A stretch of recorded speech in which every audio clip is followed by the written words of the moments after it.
Olá, amigos! O primeiro-ministro húngaro, Viktor Orbán, disse uma vez à União Europeia: sanções econômicas contra a Rússia.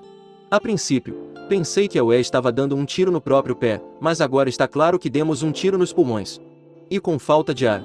Embora seus comentários possam parecer um pouco extremos, na verdade, é verdade que a economia europeia está em crise.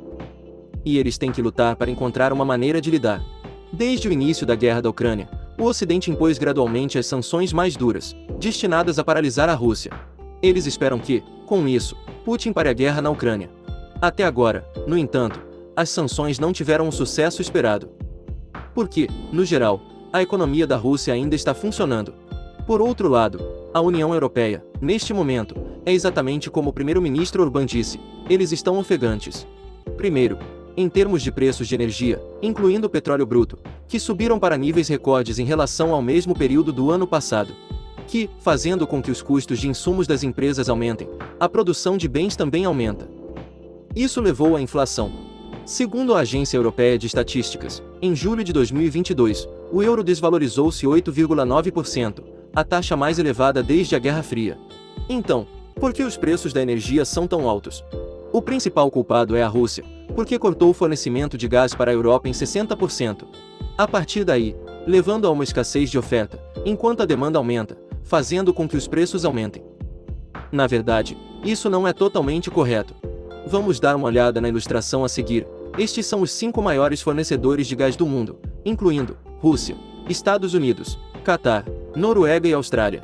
Caso a Rússia corte as exportações, os demais países podem aumentar a produção, para compensar. No entanto, eles não fizeram e eles não são estúpidos para fazê-lo. Em vez de gastar tempo aumentando a produção e esgotando as reservas, eles simultaneamente aumentaram os preços para obter mais lucros. Se, no caso de aumentarem a produção por gentileza, ainda há outro problema. Para o transporte marítimo, o gás natural deve ser liquefeito, comumente referido como GNL. Ao chegar aos portos marítimos da Europa, eles devem ter um sistema de terminais para recebê-los. E o tanque, para armazenamento a menos 160 graus Celsius, o GNL será então convertido novamente ao estado gasoso, para distribuição às residências. O problema é que a Europa tem muitas estações para receber. Mas o sistema de tubulação de conexão não está disponível. Eles levam pelo menos alguns anos para serem concluídos e muitos bilhões de dólares para serem construídos. No caso de a Rússia cortar completamente o fornecimento de gás, quando o inverno chegar, a Europa literalmente congelará. E pior, a economia entrará em colapso. No acumulado do ano, os preços do gás nos Estados Unidos aumentaram 37%. No Reino Unido 142% e na União Europeia 144%. No final, apenas o povo tem que sofrer. Agora que o inverno se aproxima, é muito provável que a Europa não tenha reservas de gás suficientes.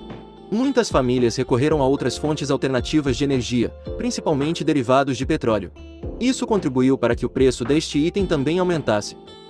Com a demanda por petróleo explodindo após a pandemia, enquanto a produção da OPEP não acompanhou, ou deliberadamente não quis atender. O preço do petróleo bruto Brent, o petróleo padrão global, está mantendo um nível alto, com uma média de mais de $100 por barril no mês passado. O preço médio em 2021 é de $70.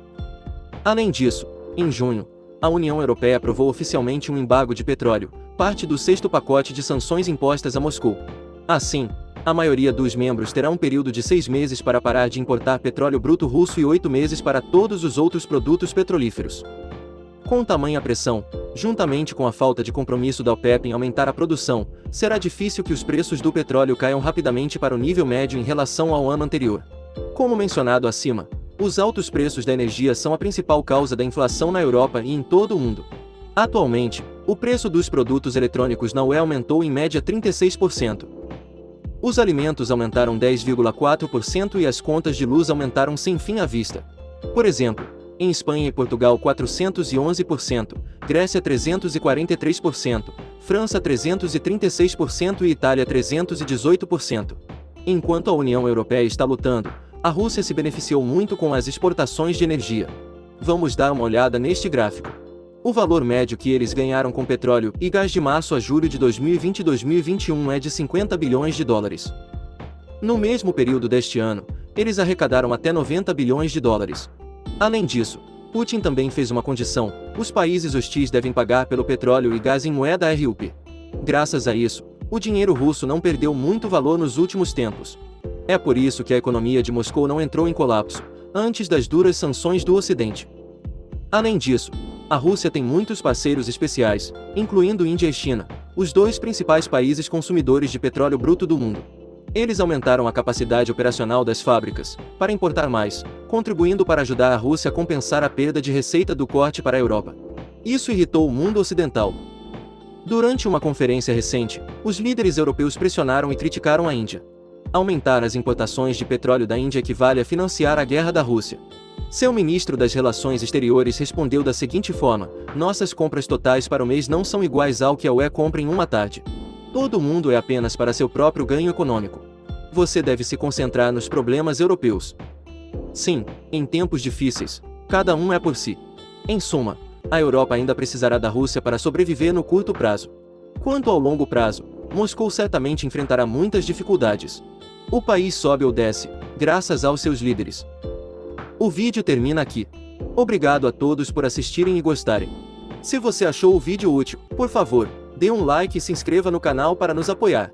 Adeus e nos vemos novamente.